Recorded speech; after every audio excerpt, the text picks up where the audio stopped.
Chers amis, bonjour. Nous sommes le vendredi 9 mai 2025. Il est 11h30. Quelques news de l'Arménie, de l'Artsakh et de la diaspora arménienne. Toujours un plaisir, toujours un plaisir. Donc, chaque mois, le magazine, Nouvelles d'Arménie Magazine. Donc voilà, c'est le numéro de mai, voilà, que je viens de recevoir.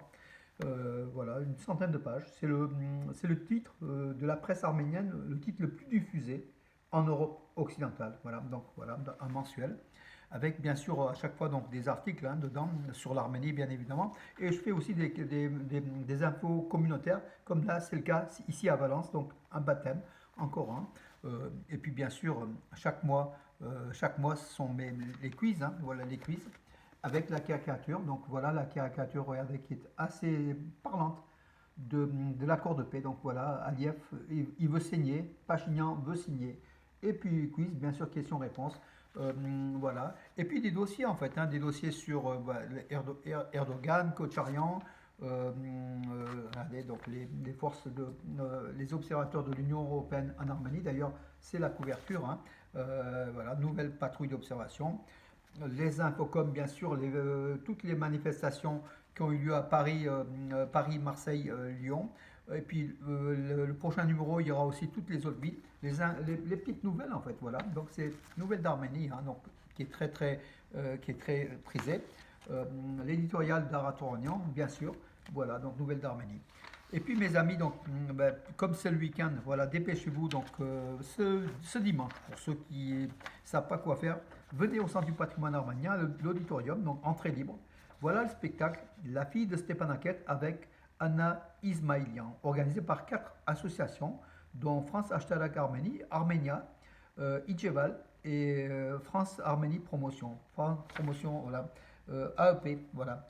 Euh, voilà, donc ça sera ce dimanche à 15h30, à 3h30 de l'après-midi. Voilà, un très beau spectacle avec la chanteuse Anna Ismailian qui nous vient de Stepanakert. Voilà, tout simplement.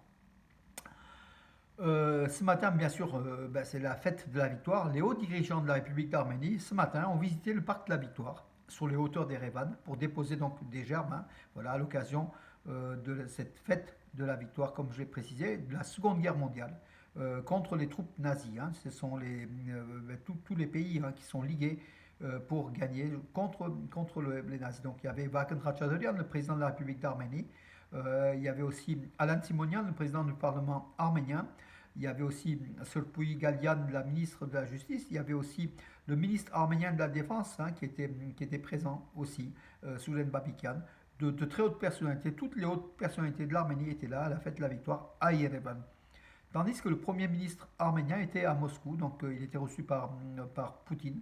Il était au défilé de la place rouge à Moscou. On a vu d'ailleurs dans les images, Nicole Pachinian, aux côtés, pas loin dans la vingtaine ou trentaine de chefs d'État, invités par Poutine à Moscou.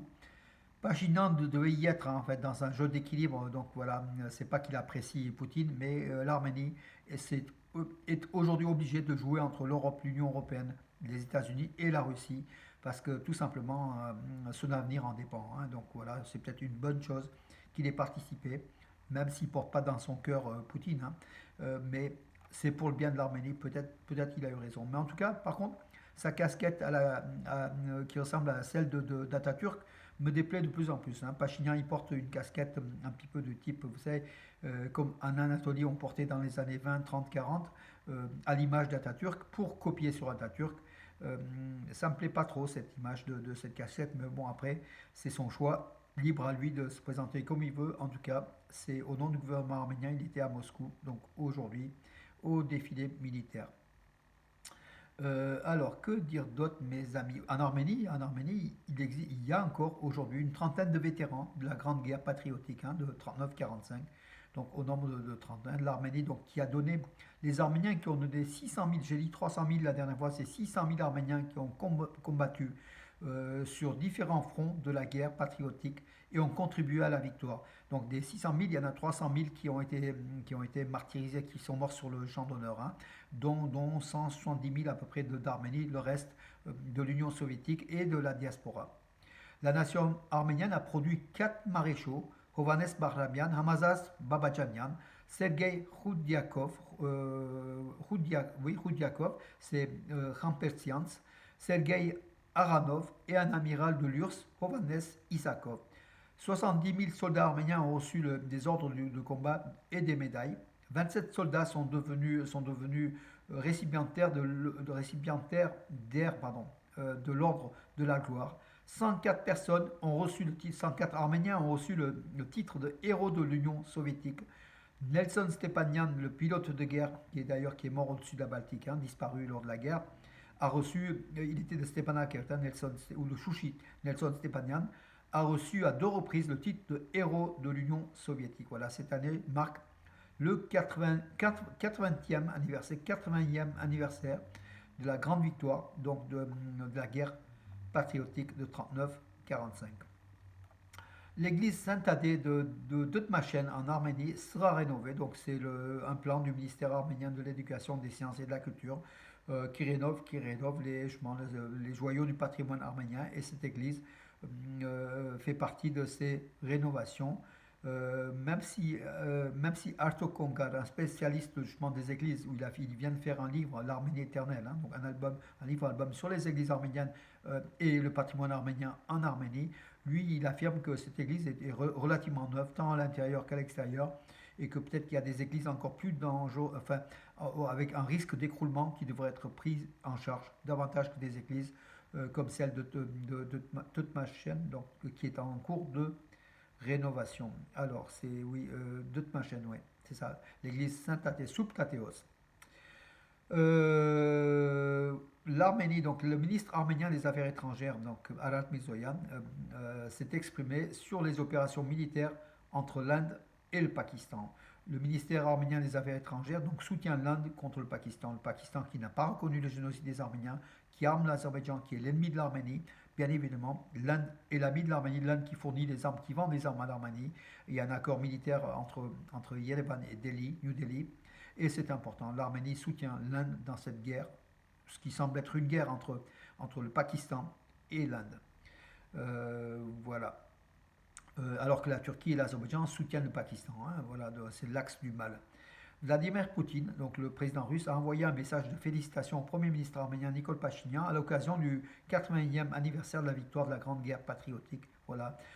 Poutine n'oublie pas donc ses alliés, n'oublie pas, donc il a envoyé ça aux dirigeants de l'Arménie, mais aussi de l'Azerbaïdjan, de la Biélorussie, du Kazakhstan, du Kyrgyzstan, du Tadjikistan, du Turkménistan, l'Ouzbékistan, de l'Abkhazie et de l'Ossétie du Sud et d'Israël, ainsi que les peuples de Géorgie et de Moldavie.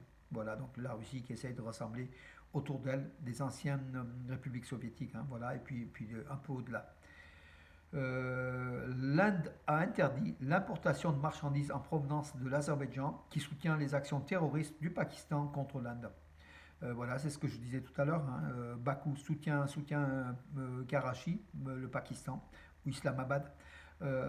Et bien sûr, l'Arménie soutient l'Inde. Du coup, l'Inde a interdit l'importation des produits made in Azerbaïdjan en Inde. Et c'est bien fait, c'est bien fait. Donc l'Inde réagit rapidement en fait contre les menaces. Menace sur l'Arménie une nouvelle fois. Donc l'Azerbaïdjan qui continue à réaliser des tirs sur le village arménien dans la région de Sunik, le village de Renatsar. Impact de balles, ça a été donc diffusé. Les images ont été diffusées par le ministère arménien de la défense. Donc voilà, ce sont des vrais tirs dirigés, ciblés contre des habitations arméniennes dans ce village du Sunik. Hier, donc cérémonie d'ouverture à Yerevan du championnat d'Europe de karaté, donc senior, hein, championnat d'Europe de karaté senior d'Europe, qui s'est déroulé, l'ouverture s'est déroulée donc hier à Yerevan, avec 1000 athlètes venus de 54 pays, dont une trentaine de France, hein, voilà. C'est du 7 mai au 11 mai, donc dimanche, ce sera donc les finales, ce sera la fin, donc voilà, 1000 athlètes. Comment dirais-je, c'est une très belle cérémonie, et puis surtout un bel événement sportif que Yerevan accueille, donc les championnats d'Europe de karaté. L'équipe nationale arménienne de karaté est représentée par plusieurs karatékas. Elena Gasparian chez les femmes, hein, Alisa Rojian également chez les femmes, Lena Gulumian chez les femmes, Anita Makian chez les femmes, donc pas mal, il y a 4 femmes déjà chez les Arméniennes. Et puis chez les hommes, Yura Zalian, Suren Arutunyan, Robert Trovanisian, Gor Nersisian, David Makian et Michael Mehitarian. Voilà l'équipe d'Arménie de karaté. Bravo à l'Arménie On attend des titres européens. En tout cas, c'est bien que Yerevan organise un championnat d'Europe de karaté. Yerevan qui devient une place internationale à tous les niveaux, au niveau international, au niveau des congrès, des séminaires, des championnats d'Europe là de karaté. Il y a eu le championnat d'Europe de boxe, championnat d'Europe d'haltérophilie. Voilà Yerevan, la capitale de l'Arménie, qui trouve un dynamisme qui est très très dynamique et qui sait organiser les événements, mes amis. Encore une fois, mes amis, ce dimanche, voilà, en week-end, ça sera donc au centre du patrimoine arménien, l'auditorium, voilà, avec cette superbe chanteuse artiste, hein, et elle va raconter sa vie justement, de réfugiée depuis l'Artsakh jusqu'en Arménie et puis en France, voilà. Elle est en quelque sorte une ambassadrice de l'Artsakh et puis de ce que les Azéris ont fait de l'Artsakh en France, voilà, mes amis. Sur ce, bonne journée et à demain.